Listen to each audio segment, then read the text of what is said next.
Muy buenas tardes con todos ustedes.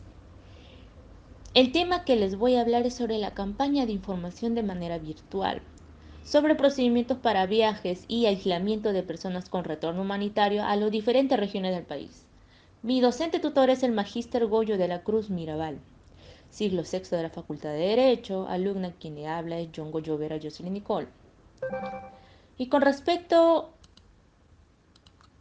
al primer punto es consecuencias del COVID-19. El COVID-19 es una enfermedad infecciosa causada por el coronavirus que se ha descubierto recientemente.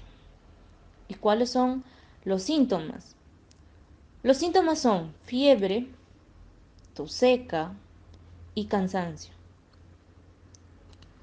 El COVID-19 se puede contraer por contacto directo con una persona infectada a través de las culículas que sale despedidas por la nariz o por la boca. También otro punto es también al toser o estornudar o hablar.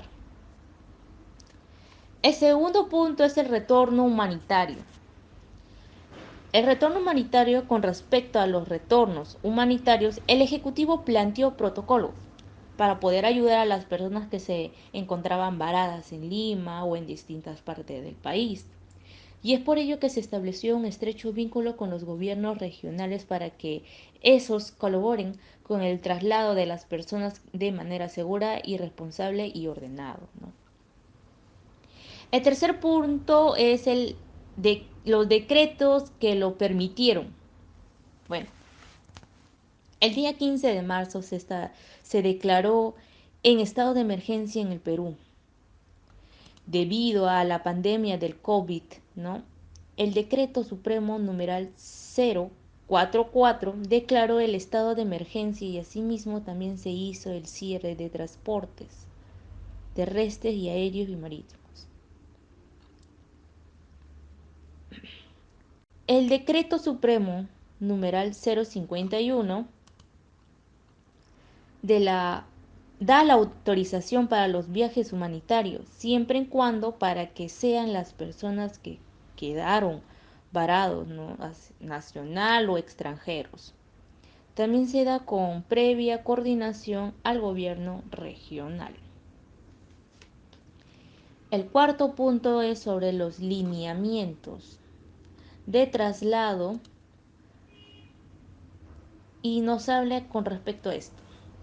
El correlado de la resolución de magistería numeral 097 de 2020 con la finalidad de establecerlo, ¿no? Los lineamientos del traslado en cuarentena de las personas que se encontraban en las diversas regiones de nuestro país, ¿no? Con la finalidad de que retornen a su lugar de procedencia. Esta medida está enfocada principalmente en las personas con situación de vulnerabilidad que no contaban con un soporte en la ciudad que se encontraban actualmente, ¿no? El quinto punto nos habla la operación traslado y operación cuarentena. ¿Y qué cosa nos quiere decir con esto? Dentro de ello, en sí, tenemos dos tipos de operación dentro de los lineamientos. La operación de traslado, que es uno, y la operación de cuarentena. La primera hablemos. La operación de traslado se va a identificar a la necesidad que tiene la persona para poder viajar, la necesidad de medio de transporte que se va a emplear, el despistaje obligatorio que se le cita para poder comprobar a la persona que pueda viajar, ¿no? Y la segunda es la operación cuarentena, donde por ello es donde se va a identificar el lugar donde se va a pasar los 14 días como mínimo para poder habilitar una cuarentena. La atención sanitaria tiene que tener las mejores condiciones ópticas para poder pasar una cuarentena, ¿no? Las personas que van a viajar. También tenemos el financiamiento del costo que va a tomar o quién va a cancelar el tipo de cuarentena, ¿no? Dentro del costo financiamiento, como sabemos, lo va a pasar el Estado. El sexto punto nos habla con respecto a los financiamientos del transporte. El INDECI reconocerá el costo de traslado de aquellas personas que se encontraban en la situación de vulnerabilidad, mientras que el gobierno regional ¿no? correspondiente asumirá el costo de traslado de aquellas personas que no se en- encuentren dentro del criterio de vulnerabilidad, ¿no? Que se encuentren dentro del criterio de vulnerabilidad, ¿no? El séptimo punto es sobre la participación de los gobiernos regionales, ¿no?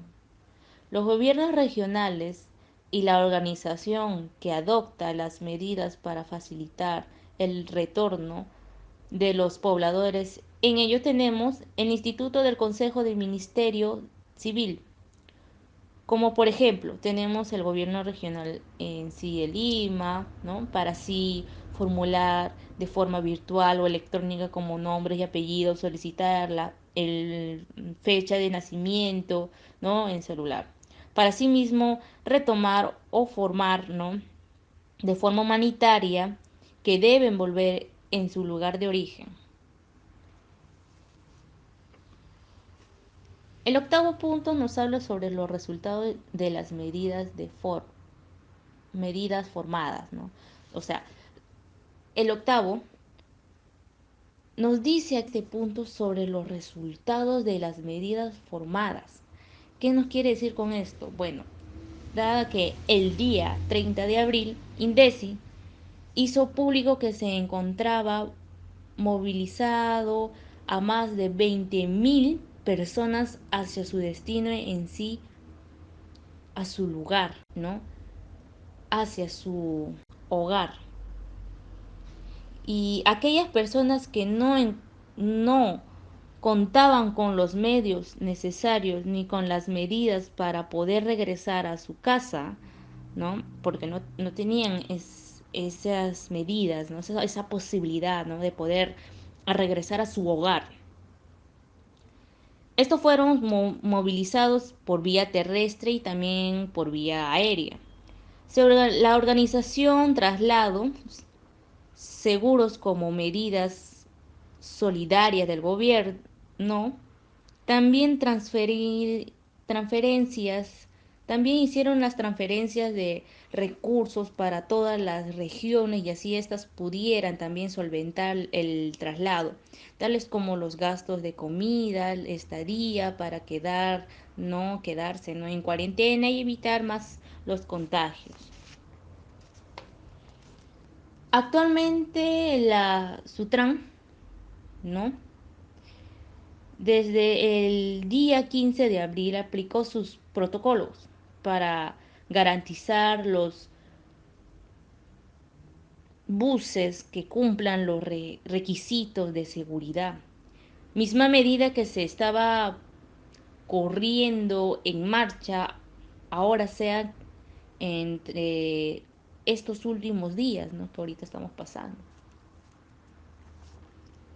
El noveno punto es sobre la participación de INDECI, donde ahí se inició las operaciones por vía terrestre, ¿no? Dando que las personas que se quedaron varadas en la ciudad de Lima, ¿no? En esas operaciones participaron el gobierno regional, la Policía Nacional, el Ministerio de Salud y entre otras instituciones. El jefe de INDECI exhortó la población que tranquilidad, ¿no? Paciencia, ¿no? Orden, para así poder legislar, ¿no? O sea, llegar, ¿no? A cabo esta pandemia, ¿no? O sea, que se tranquilicen los, las personas, ¿no? Y la conclusión, ¿no? Dado con todo esto, estos puntos que acaba de hablar, ¿no? En sí, concluyo diciendo que todos estos retornos humanitarios realizados de manera conjunta y ordenada por los gobiernos regionales y los gobiernos locales y también el gobierno central pudieran favorecer a miles de personas que se encontraban, ¿no? Radicando en la ciudad de Lima, ¿no? Y entre otros países, debido a sus necesidades, ¿no? Laborales también, en vista y como consecuencia de la pandemia, ¿no? Que fueron perjudicados brevemente. Y el gobierno toma las medidas estrictas, ¿no? Estrictivas en las actividades laborales, ¿no? Viene sin ello la obligación, ¿no? De retomar sus lugares, obviamente sus lugares de origen, ¿no? Y además de recontrarse con su familia, ¿no? Con sus seres queridos, ¿no? Y esto es el final de todo, ¿no? Lo que le estaba hablando, ¿no? Muchas gracias por su atención, ¿no? Y gracias a ustedes.